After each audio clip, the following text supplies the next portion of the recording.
Hello friends, good evening. Welcome again my channel Suraj triple C तैयारी। दोस्तों, आज के वीडियो में हमने सीपीयू के बारे में कुछ इंपॉर्टेंट पॉइंट्स बताए हैं जो आपके ट्रिपल सी एग्ज़ाम के लिए और नॉलेज के लिए इंपॉर्टेंट हैं। नवंबर 2020 में कुछ इंपॉर्टेंट क्वेश्चन जो एग्ज़ाम में आए हैं उसको भी मैंने इस वीडियो में इंक्लूड किया है जो आपके आने वाले एग्ज़ाम में हेल्पफुल साबित होगा। आज बात करते हैं सीपीयू की। तो सीपीयू का फुल फॉर्म होता है सेंट्रल प्रोसेसिंग यूनिट। सीपीयू का फुल फॉर्म होता है सेंट्रल प्रोसेसिंग यूनिट। सीपीयू को हम माइक्रो प्रोसेसर या प्रोसेसर भी कहते हैं। It controls all process of computer activity. Computer की जितनी भी एक्टिविटी होती है, यानी कंप्यूटर जो भी हम निर्देश देते हैं, जो गणना करके आपको रिजल्ट देता है, इन सारे प्रोसेस को मैनेज करता है, कंट्रोल करता है। इसे कंप्यूटर का मस्तिष्क भी कहते हैं। यानी कंप्यूटर, जैसे हम कोई बात बोलते हैं तो मस्तिष्क में आप सभी लोगों के, हमारे सभी लोगों के कैलकुलेट होता है बात, वैसे ही जो इन कंप्यूटर को निर्देश देते हैं वो सारी प्रोसेस कंप्यूटर के सीपीयू से ही सॉल्व होकर आपको आउटपुट मिलता है। तो CPU controls all activity of computer. अगला बात करते हैं पार्ट्स ऑफ सीपीयू। सीपीयू के तीन पार्ट होते हैं। एक होता है मेमोरी या स्टोरेज यूनिट कह सकते हैं, नंबर दो कंट्रोल यूनिट, नंबर तीन एलयू यानी अर्थमेटिक लॉजिक यूनिट। एग्जाम में एलयू का फुल फॉर्म आ जाता है कि एलयू का फुल फॉर्म क्या है। तो इसका फुल फॉर्म होता है अर्थमेटिक लॉजिक यूनिट। और ये भी पूछ लिया जाता है इनमें से कौन सा सीपीयू का पार्ट नहीं है। तो इन तीनों पार्ट के अलावा अगर कोई और अदर ऑप्शन मिलता है तो वो सीपीयू का पार्ट नहीं होता है। अब हम बात करते हैं इनके फंक्शन की, इनके कार्य की। मेमोरी जो स्टोरेज यूनिट होती है, यानी जितना भी डाटा जो सेव होता है वो आपके मेमोरी में सेव होता है। जैसे आपका रजिस्टर मेमोरी। रजिस्टर मेमोरी एक ऐसी मेमोरी होती है, रजिस्टर मेमोरी एक ऐसी मेमोरी होती है जो कंप्यूटर को दिए जाने वाले निर्देश को सेव करता है। यानी कंप्यूटर को जितने भी निर्देश दे रहे होते हैं वो रजिस्टर मेमोरी स्टोर करती है। यानी एक बहुत ही फास्ट मेमोरी होती है और छोटी मेमोरी होती है। और रैम, यहाँ मेमोरी की बात करेंगे तो रैम भी इसके अंतर्गत आता है। यानी कि कंप्यूटर पर जो भी वर्क करते हैं वो रैम में हो रहा होता है, जो भी प्रोग्राम रन हो रहा होता है वो रैम पे लोड होता है। और रजिस्टर मेमोरी क्या काम करता है कि आपकी इंफॉर्मेशन को, इंस्ट्रक्शन को एक्सेप्ट करता है और उसे आगे प्रोसेस करता है। कंट्रोल यूनिट का काम होता है आपके सारे इनपुट जो हम देते हैं कंप्यूटर को, आउटपुट जो होता है उन सबको कंट्रोल करने का काम करता है। एलयू जो होता है ये आपकी गणितीय संक्रियाएं, यानी कि जितने भी मैथमेटिकल, यानी गणित के जितने भी वर्क होते हैं, प्रोसेस होते हैं, जैसे जोड़ना घटाना, ये सारी क्रियाएं एलयू के द्वारा होती हैं। तो एग्जाम में क्वेश्चन आ जाता है गणितीय संक्रियाएं किनके किस पार्ट द्वारा होती हैं, तो एलयू के द्वारा होती है। और जो आपकी जानकारी के लिए बता दें, काफ़ी लोगों को इसमें कन्फ्यूजन रहती है सीपीयू में। जैसे काफ़ी लोग सीपीयू इसको बोल देते हैं, लेकिन ये आपका सीपीयू का कैबिनेट होता है, केवल बाहर कैबिनेट होता है, सारे पार्ट्स आपके इसके अंदर लगे होते हैं। तो यहाँ बात करें सीपीयू क्या है।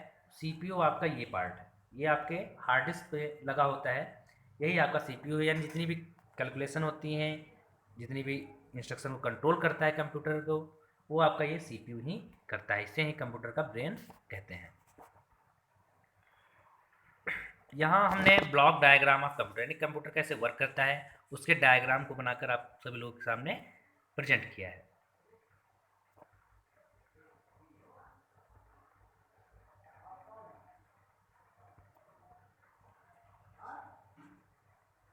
जैसा कि हमने यहाँ पे दिखाया है डेटा, यानी कंप्यूटर को जो हम डेटा इनपुट कराते हैं, यानी कोई भी इंफॉर्मेशन हमें प्राप्त करनी होती है तो इनपुट डिवाइस के द्वारा हम उसे कंप्यूटर में इंस्ट्रक्शन देते हैं, निर्देश देते हैं, सूचना देते हैं, तो वो आपकी डायरेक्ट में प्राइमरी मेमोरी में जाके सेव होता है।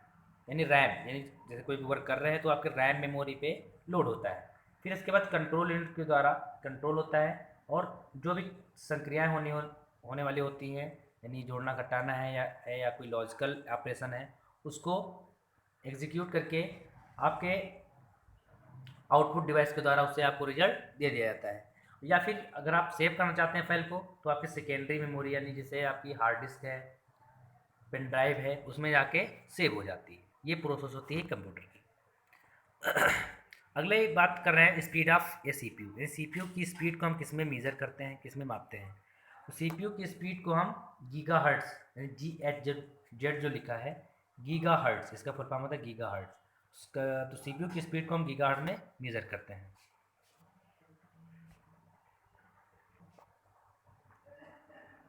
1 गीगाहर्ट्ज़ 10⁹ हर्ट्ज़ के बराबर होता है। यानी कंप्यूटर को 1 सेकेंड में 10⁹ बार उसे एग्जीक्यूट करता है, यानी कंप्यूटर इतनी फास्ट वर्क करता है। 1 गीगाहर्ट्ज़ 10⁹ यानी 1 सेकेंड में 10⁹ बार, लाखों बार उसे कैलकुलेट करता है, एग्जीक्यूट करता है और आपको रिजल्ट देता है। अब क्वेश्चन जो इस बार 8 और 7 नवंबर में आए हैं 2020 में, उनको हमने इंक्लूड किया है। पहले लिखा है सीपीयू में गणना किया जाता है। सीपीयू में गणना किसके द्वारा किया जाता है? तो अभी हमने बताया जितनी भी गणनाएं होती हैं आपके एलयू पार्ट से होता है। क्वेश्चन आया था फर्स्ट इलेक्ट्रॉनिक कंप्यूटर। ये सारे क्वेश्चन हमने पिछले वीडियो में बताए भी हैं।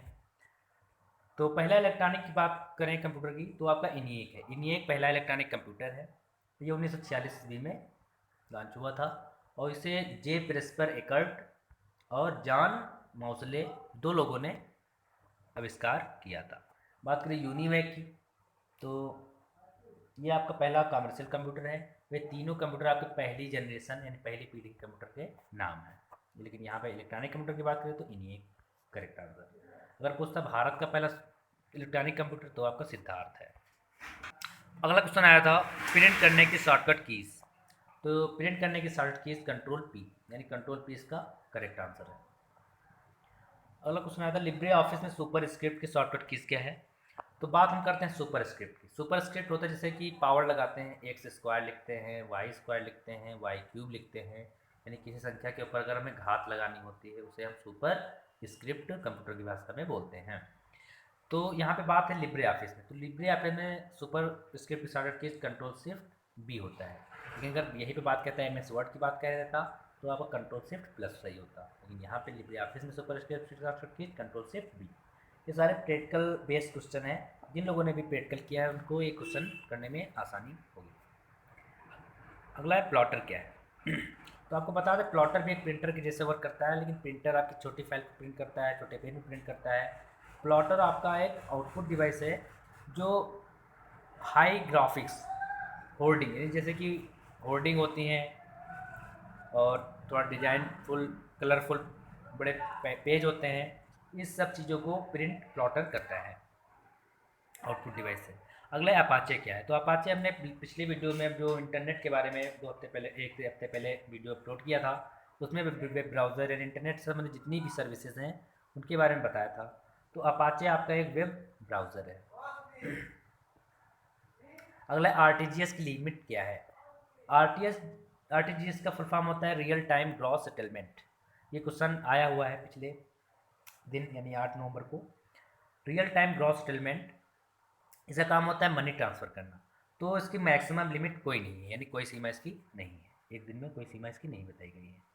APS का फुल फॉर्म, APS का फुल फॉर्म होता है आधार इनेबल्ड पेमेंट सिस्टम, यानी आधार के थ्रू पेमेंट, आधार के थ्रू जो हम रुपए निकालते हैं या डिपॉजिट करते हैं तो वो आपका APS वर्क करता है, यानी इसका फुल फॉर्म है आधार इनेबल्ड पेमेंट सिस्टम। ये आपके पिछले 7 नवंबर में ये क्वेश्चन पूछा गया है। अगला ई वॉलेट क्या है? ई वॉलेट का फुल फॉर्म होता है इलेक्ट्रॉनिक वॉलेट। जैसे कि आपका पर्स होता है उसी तरह से इलेक्ट्रॉनिक वॉलेट, जैसे फ़ोन पे या गूगल पे में एक वॉलेट ऑप्शन होता है, उसमें आप अपना कुछ रुपए ट्रांसफ़र करके सेव करके रख सकते हैं, जिसे आप किसी रिचार्ज के लिए या अदर वर्क के लिए यूज कर सकते हैं। उसका करेक्ट आंसर होगा डिजिटल वॉलेट है। ISP का फुल फॉर्म, ISP का फुल फॉर्म है इंटरनेट सर्विस प्रोवाइडर, यानी हमने पहले बताया था कि जिसके थ्रू हम इंटरनेट यूज़ कर रहे हैं, जैसे जियो है, वोडाफोन, एयरटेल, ये सारे आपकी ISP हैं, जिसका फुल फॉर्म होता है इंटरनेट सर्विस प्रोवाइडर।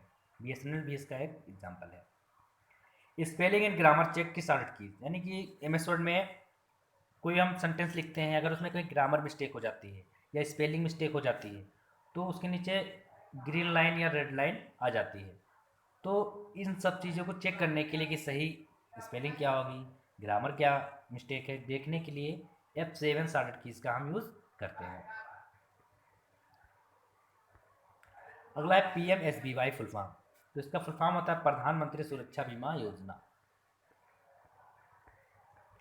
WWW का फुल फॉर्म, तो WWW का फुल फॉर्म होता है वर्ल्ड वाइड वेब, और WWW की खोज टिम बर्नर्स-ली ने सन 1990 में की थी।